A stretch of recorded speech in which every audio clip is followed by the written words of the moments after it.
し続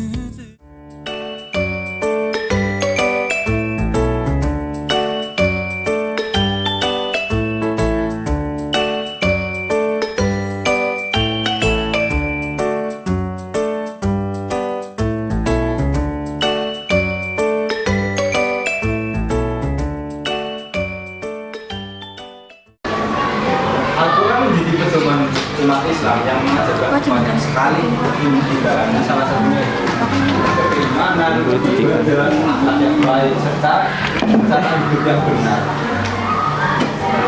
Dengan membaca Al-Quran dan mempelajari Al-Quran, kita bisa tahu mana yang baik, mana yang salah.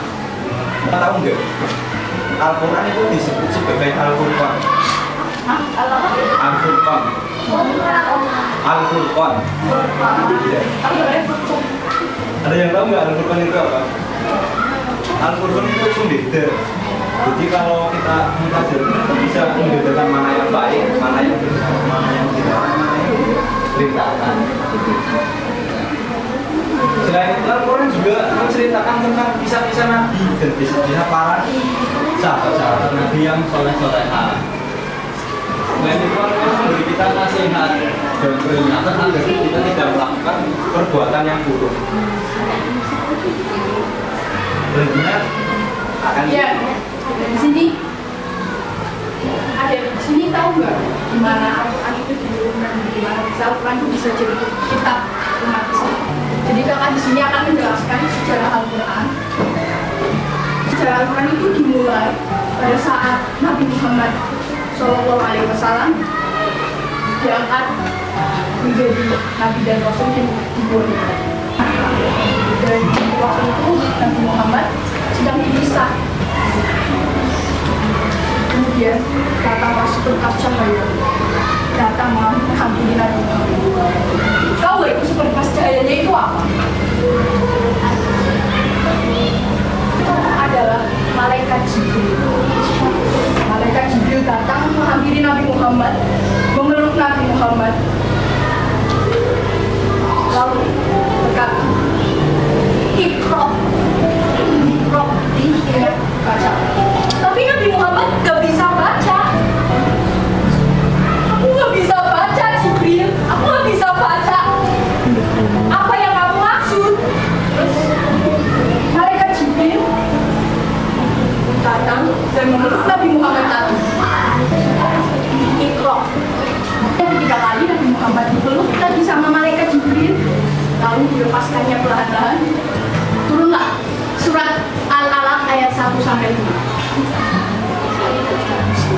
ini ada manfaat dari Al-Quran. Sebenarnya ini banyak banget, cuma yang tampilkan saja. Itu gue bahas. Pertama itu untuk membaca Al-Quran itu jelas mendapat pahala. Di sini udah pada bisa membaca Al-Quran belum? Ada yang bisa?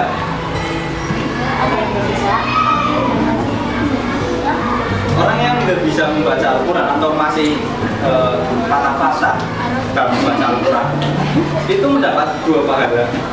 Pahala membaca Al-Quran dan pahala belajar Al-Quran. Jadi jangan patah semangat kalau masih nggak bisa baca Al-Quran, karena dalam proses pembelajaran pun kita mendapatkan pahala. Selanjutnya ada mendekatkan diri kepada Allah. Jadi Al-Quran itu bisa menjadi sarana untuk mendekatkan diri kepada Allah. Bahwa Al-Quran itu menjadi obat untuk penyembuh hati maupun penyembuh iman. Jadi bisa menenangkan hati, menenangkan pikiran. Kalau kita membaca Al-Quran, kita bisa meningkatkan kecerdasan. Karena dalam mempelajari Al-Quran sendiri itu kita perlu mempelajari tajwid, perlu mempelajari alur-alurnya. Dengan mempelajari seperti itu kita bisa meningkatkan kecerdasan kita. Selanjutnya menerima mendapatkan petunjuk hidup. Jadi kalau kita sedang berusaha itu dianjurkan untuk membaca Al-Quran, memperbanyak baca Al-Quran untuk meningkatkan kita. Selanjutnya ada perlindungan dan syafaat di alam kubur dan di akhirat. Kita itu dianjurkan untuk membaca surat Al-Mulk untuk mendapatkan ketenangan atau nikmat kubur. Selain itu juga kita dianjurkan untuk menghafalkan surat Al-Kahfi ayat 1 sampai ayat 10 untuk menghindari fitnah dajjal. Tentu banyak sekali teman. Selanjutnya ada isi dari Al-Quran. Al-Quran itu memiliki 114 surat. Tauhid itu ajaran yang mengajarkan pemeluk agama Islam untuk kenal dengan Tuhannya. Tahu Kuniman? Tahu. Gue coba sebutkan yuk apa? Ayo sebutkan. Sebutkan yuk. Iya. Satu, kita pada siapa? Kedua. Dua.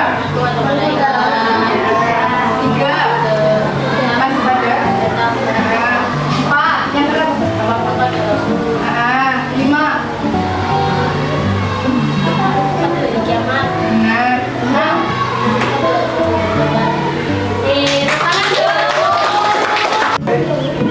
Dia perbuatan baik sesama manusia itu apa? Iya benar.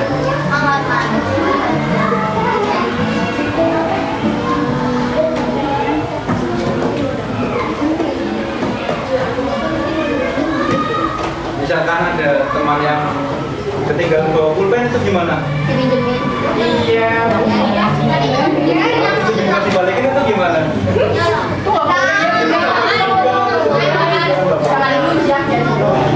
Selanjutnya akan dijelaskan oleh bukan aja.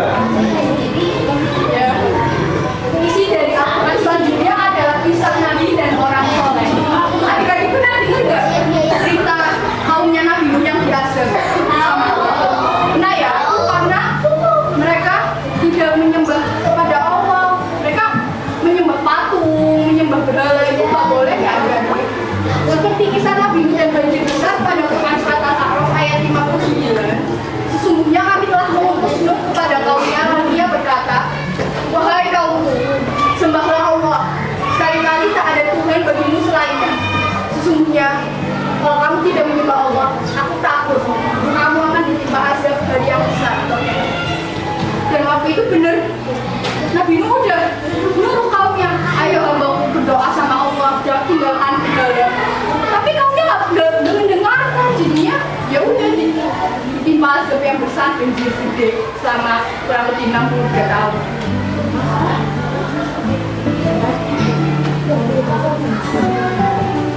Isi Al-Quran yang terakhir adalah peringatan dan larangan.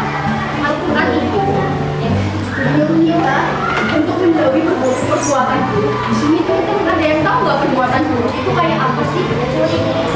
Iya, iya, kayak berbohong, ya kan, ingkar janji. Teman-teman di sini masih ada yang suka ingkar janji nggak sama temennya? Aku janjinya datang besok, ternyata nggak jadi. Sabtu kapan Sabtu? Sabtu kapan Sabtu? Lu bohong, nyontek, kesulangan.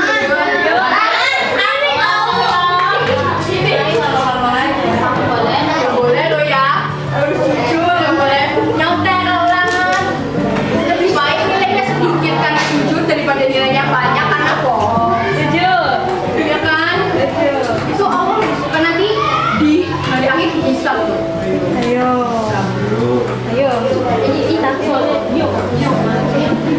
Kesimpulannya, Al-Quran adalah kitab suci umat Islam yang harus adik-adik baca, pelajari, pahami. Insya Allah kalau baca Al-Quran setiap hari, nanti adik-adik bisa tenang, dapat pahala, ya kan?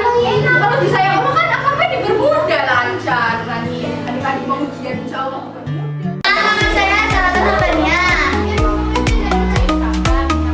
Sama nanti jawabannya? Oke, betul.